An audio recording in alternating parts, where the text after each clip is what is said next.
नमस्ते दोस्तों। ब्रिटिश साम्राज्य का अंत करने के लिए और भारत को अंग्रेज़ों से आज़ाद करवाने के लिए कितने ही क्रांतिकारियों ने अपना बलिदान दिया, अपना सर्वोच्च बलिदान दिया, अपने प्राणों को हंसते हंसते आहूत कर दिया। हम सब जानते हैं कि पंडित राम प्रसाद बिस्मिल, भगत सिंह, राजगुरु, सुखदेव, चंद्रशेखर आज़ाद जब और आदि अन्य जितने भी क्रांतिकारी हुए हैं, जब इनका सामना मृत्यु से हुआ तो इन्होंने बिना किसी भय के, बिना किसी शोक के खुलकर मृत्यु का सामना किया और मात्र 23 वर्ष, मात्र 27 वर्ष, 25-30 वर्ष की उम्र में अपना हंसते हंसते बलिदान दे दिया। पंडित राम प्रसाद बिस्मिल ने तो यहाँ तक कहा कि I wish to the downfall of the British empire. और मैं आज जिसके बारे में बताना जा रहा हूँ, राजगुरु के बारे में हमने सबने नाम सुना है। उनका बचपन का नाम शिवराम राजगुरु था। उनके पिता का नाम हरिनारायण राजगुरु था।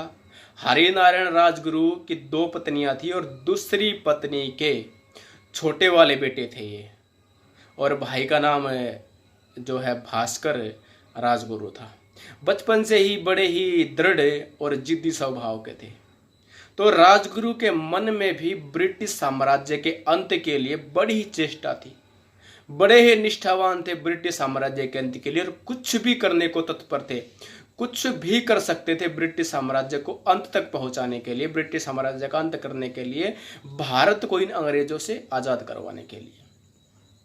सैंडर्स को मार दिया था लाला लाजपत राय की मृत्यु का बदला लेने के लिए, स्कॉट को मार दिया था, और इसी प्रकार इसी प्रकार जो राजगुरु थे, भगत सिंह थे, सुखदेव थे, आज़ाद थे, चंद्रशेखर आज़ाद थे, ये सब एक ही साथ इकट्ठे होके इस भारत देश को आज़ाद करने के लिए दिन रात एक कर रहे थे। और पुलिस भी कोई पीछे हटने वाली नहीं थी। जो ब्रिटिशर्सों की पुलिस थी वो भी दिन रात एक कर रही थी, और प्रतिदिन धरपकड़ होती थी, प्रतिदिन छापेमारी होती थी, क्रांतिकारियों को पकड़ा जाता था, उनके साथ निर्मम से निर्मम उनके साथ अत्याचार किया जाता था, उनको कड़ी से कड़ी यातनाएं दी जाती थी। तो इसी प्रकार एक दिन एक गुलाम चोर का खेल ये सभी साथी मिलकर खेल रहे थे, और शिवराम राजगुरु के मन में प्रश्न उठा कि हमारे जो साथी हैं, क्रांतिकारी साथी, उनको पकड़ा जाता है, उनके साथ पुलिस किस प्रकार का व्यवहार करती है, उनको किस किस प्रकार की यातनाएं झेलनी पड़ती है।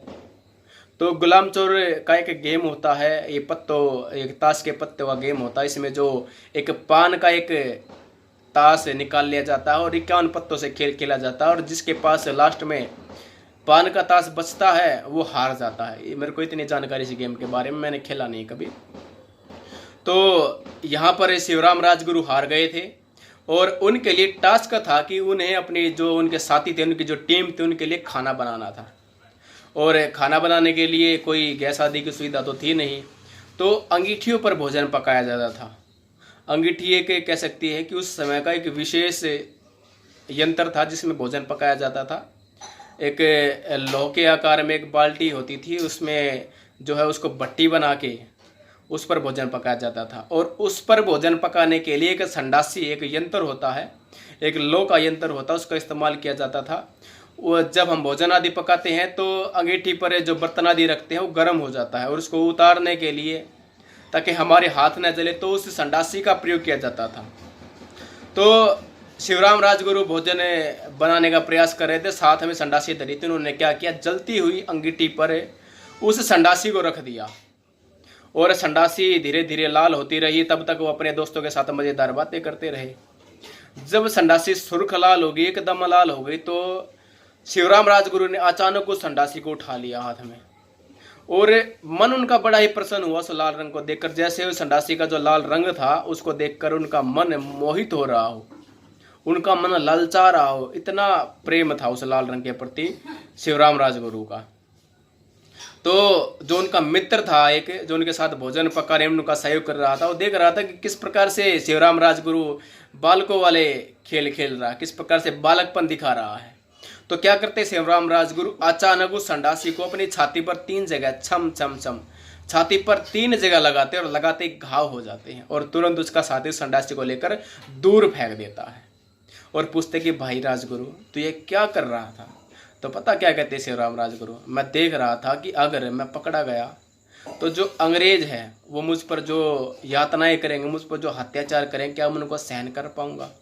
मैं विचलित तो नहीं हो जाऊंगा? मैं बस इतना देखने का प्रयास कर रहा था, इसलिए मैंने ये संडासी को अपने शरीर पर लगाया और मुझे लगता है कि मैं किसी प्रकार से विचलित नहीं होऊंगा। पश्चात उसका इलाज करवाया गया, उसके घाव पर मरहम पट्टी करवाई गई। तब जाकर सभी साथियों को पता चला कि जो शिवराम राजगुरु किसी विशेष धातु का बना है। तो दोस्तों, हम इसे भारत को इन अंग्रेजों से आज़ाद करवाने के लिए हमारे नौजवानों ने कितना दुख सहा, उन्होंने कितनी यातनाएं सही, कितने अत्याचार सहे हैं। और लोग कहते हैं कि चरखे से आज़ादी मिली है। कितना ही प्रयास किया, अपनी ज़िंदगी को न्यौछावर कर दिया, अपने परिवार को न्यौछावर कर दिया, अपने सपनों को न्यौछावर कर दिया, अपने शौक को न्यौछावर कर दिया, सिर्फ इस भारत की आज़ादी के लिए, सिर्फ भारत को अंग्रेजों से आज़ाद करवाने के लिए। आज़ादी हमें विरासत में तो मिल गई, लेकिन हमें आवश्यकता है कि जिन युवाओं की बदौलत, जिन क्रांतिकारियों की बदौलत हमें आज़ादी नसीब हुई, हमें आज़ादी मिली है, हम उनका मान सम्मान करें, हम उनको अपना आदर्श बनाएं, हम उनका जो परचम है उसको फैलाने का काम करें, उनको परचम को फैलाने का काम करें। दोस्तों, जिन साथियों को अपने क्रांतिकारियों के बारे में जानकारी चाहिए वो thanksbharat.com पर विजिट करके किताबों के लिए ऑर्डर कर सकता है। वहाँ पर आपको देशभक्तों के बलिदान आदि या फिर बायोग्राफिकल किताबें वहाँ पर आपको मिल जाएंगी और 15 से 20 दिन के अंदर अंदर आपका ऑर्डर प्राप्त हो जाएगा। दोस्तों, मनीष वैदिक आपका अपना यूट्यूब चैनल है और जिस प्रकार की सुविधा मेरे को मिल पा रही है उसी प्रकार से मैं आपके सामने वीडियो प्रस्तुत कर रहा हूँ। तो आप सभी से सहयोग की अपेक्षा मैं रखता हूँ और मिलते हैं नए वीडियो के साथ। जब तक के लिए जय श्री राम, नमस्ते दोस्तों।